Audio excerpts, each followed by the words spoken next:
So shooters and reloaders out there, Fortune Cookie 45LC coming to the hot lead zone, and this video is actually a video response from two of our viewers. One is ssbadazz, and he's got a question about the Hornady 9th edition Reloading Handbook. And Fabian Sanchez has a question about the Lyman 5th edition Shotshell Reloading Handbook.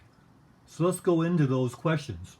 We'll start with ssbadazz. And ssbadazz wants to know how the Hornady 9th edition book is laid out in terms of the loading data. So let's just look at a popular one just for an example. So Hornady does the popular 223 Remington in a kind of a 3 mini chapter layout.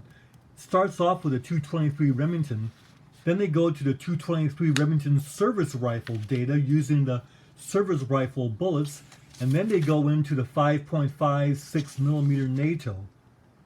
So let's take the popular 223 and the 55 grain layout and show you how Hornady does it.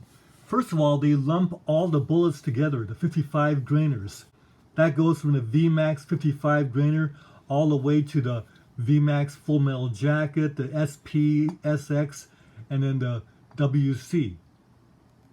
And then of course their normal soft point. And each one gives the maximum overall length that is recommended for the particular bullet.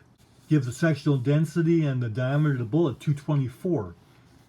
And then of course it lists the powders, but the nice thing about the way Hornady does it is they list the maximum loads in red here, and it's very easy to see with this kind of a grid that they use. Like for instance, if you want the maximum velocity that you can get with the 55 grain bullets, you want to go with ball C2 powder. So that's kind of a nice layout, really. Now the 10th edition is out, so you might want to get the latest one, but the 9th edition, if you can find it, is going to be very reasonable at this time. So hope that helps, ssbadazz. Now Fabian Sanchez has a question concerning the Lyman Shotshell Reloading Handbook, and that is in the section on buckshot, do they go ahead and list triple-aught buckshot?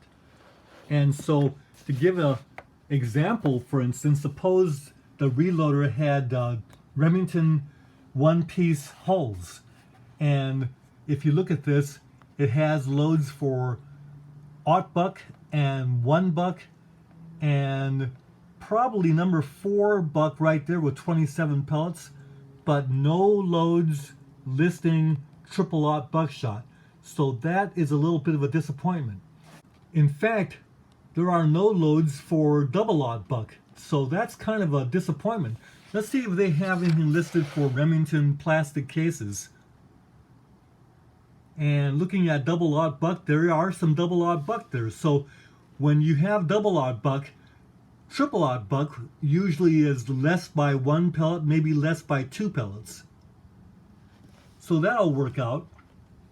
But no, sorry to say, they don't list any triple-aught buckshot loads directly. And we're not supposed to substitute. So that's a little bit of a disappointment. However, for ssbadazz and also Fabian Sanchez, these are good reference manuals to have in a reloader's library. Nice to have this information at our fingertips. So best to you and take care. We'll see you next video. Bye for now.